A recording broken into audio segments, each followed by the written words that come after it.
Welcome back to The Thermostat with Jason Barger. If you're currently on a commute, a walk, or just a micro break in your day, glad you're making time to step back, to think, and to reflect on the next steps on your journey. I've never been more convinced.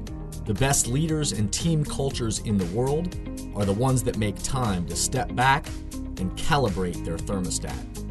I hope today's conversation leaves you feeling grounded and inspired. Now let's dive into today's topic to engage our minds and hearts in order to authentically lead and create compelling cultures wherever we are in the world.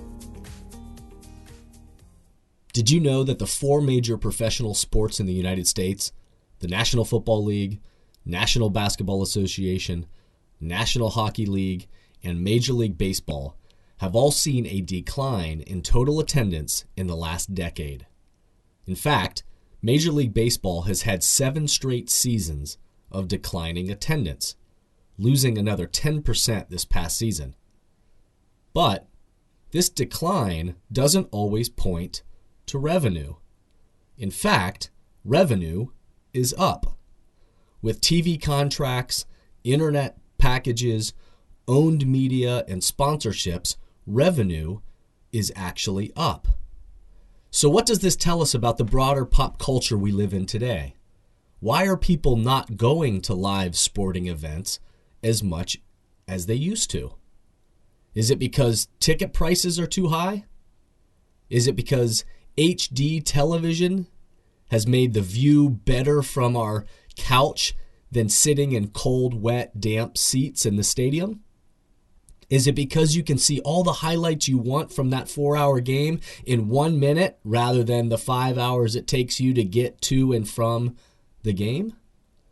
Is it because you don't want the drunk person hanging all over you at the game? Or is your couch just way more comfortable? The answer, I'm afraid, is yes to all. There are elements of each of those examples that probably are all at play.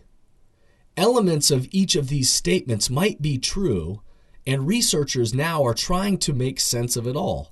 They're trying to figure out, why is it that people are declining? Because our attendance is shrinking, but seemingly our participation is growing. Our attendance is shrinking, but our participation is growing. And yet researchers are trying to understand, well, how is it that people are participating in just new and different ways? People are now following their teams online. They're streaming games. They're rooting from remote locations. Things like fantasy football, which have now become a $71 billion, yes, $71 billion with a B, dollar industry, shows that people are participating. Participation is key. They want to not only watch the games, they want to participate. They want to pick the players, find the undervalued and the overvalued players. They don't just want to attend, they want to participate. So what does any of this have to do with the workforce today?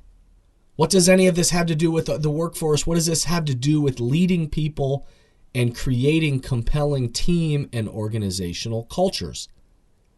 Well, for me, I step back and I look at these trends that are happening in our world, of the way that humans are moving throughout the world.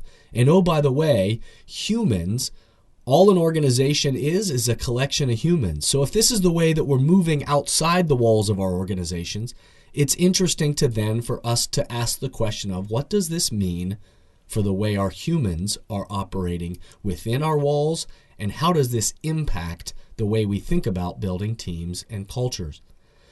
For me, it's screaming at us. This research is screaming at us that we as humans aren't just interested in attendance.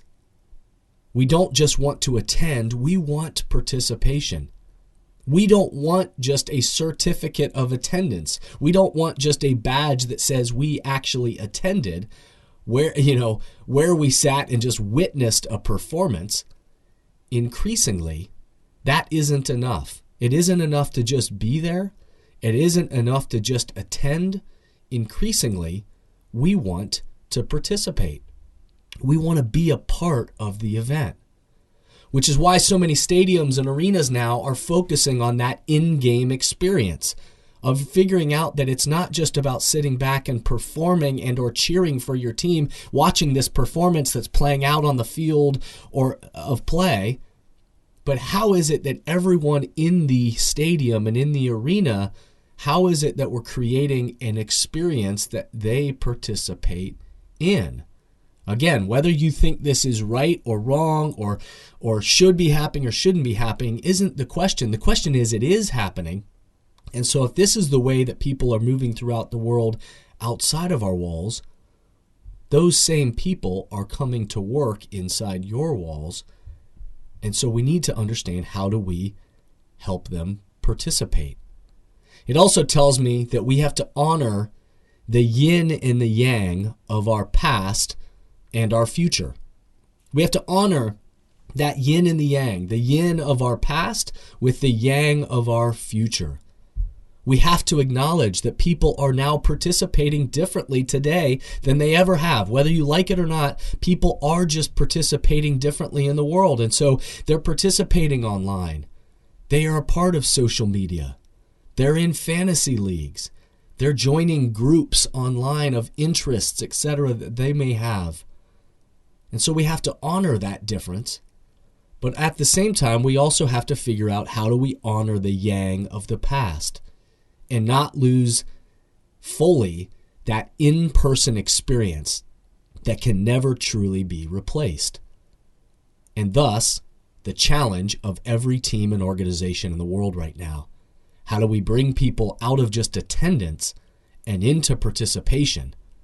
How do we create new ways for them to participate in all the unique ways that they may want to participate, and at the same time never lose that in-person experience that never truly can be replaced? So in your team, your organization, or if you're thinking about this through the context of your family or your friends or your community, for that team, that organization, or whatever's in your mind, how we build cultures of participation rather than just attendance is critical. If people don't feel like they are contributing and participating in the creation of your culture and mission, they'll go elsewhere. They'll find another place to engage their minds and hearts. They'll get bored and become disengaged. And all, the statistics that are out there will tell us that.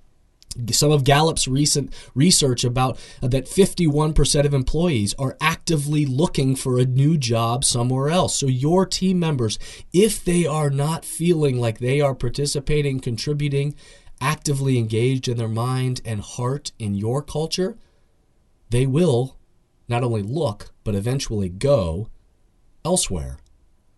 And at the same time, we have to get creative within our work environments, with remote employees, with distance learning, and other ways to help people participate in new ways. These are some of the challenges of being a leader in this world that we live in today, of bringing people not just into a certificate of attendance, but engaging their mind and their heart into participation. The best teams and cultures have participants, people that are actively participating in the creation of your culture, not just attendees. So like always on these podcasts, we hope to give you some questions to ponder. I want to provide something for you that in this week, this time, whenever you're listening to this podcast, that I give you some questions for you to think about that hopefully nudge you forward and give you something to think about along your leadership journey and as you think about the culture that you move in and out of every single day. So a few questions to ponder this week. What is your team or organization doing to engage the minds and hearts of your people? What are you actively doing to engage the minds and hearts of your people? How are you creating a participatory culture? What is it that you're doing to bring them in, to not only engage their minds and hearts, but bring them into participation into the creation of your culture.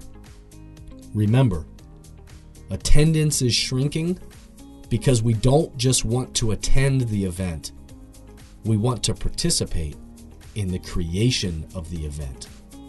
The best leaders, teams, and organizations in the world today will adapt or begin to see their people slip out the back door. How and where will you participate?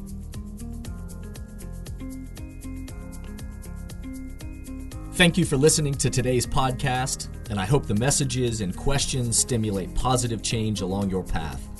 As always, if these messages resonate with you and add value to your life, I hope you'll help amplify them throughout the world. Please rate, comment, and share on whatever podcast or social media platform you're using.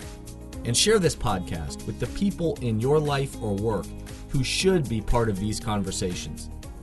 That way, this spirit does, in fact, spread. If these messages or developing leaders and culture would be helpful to your organization, or you have a question or comment about this podcast, please contact us at jasonvbarger.com.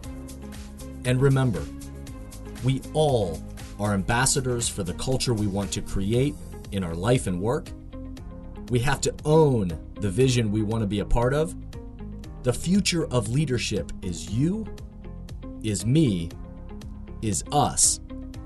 Be a thermostat.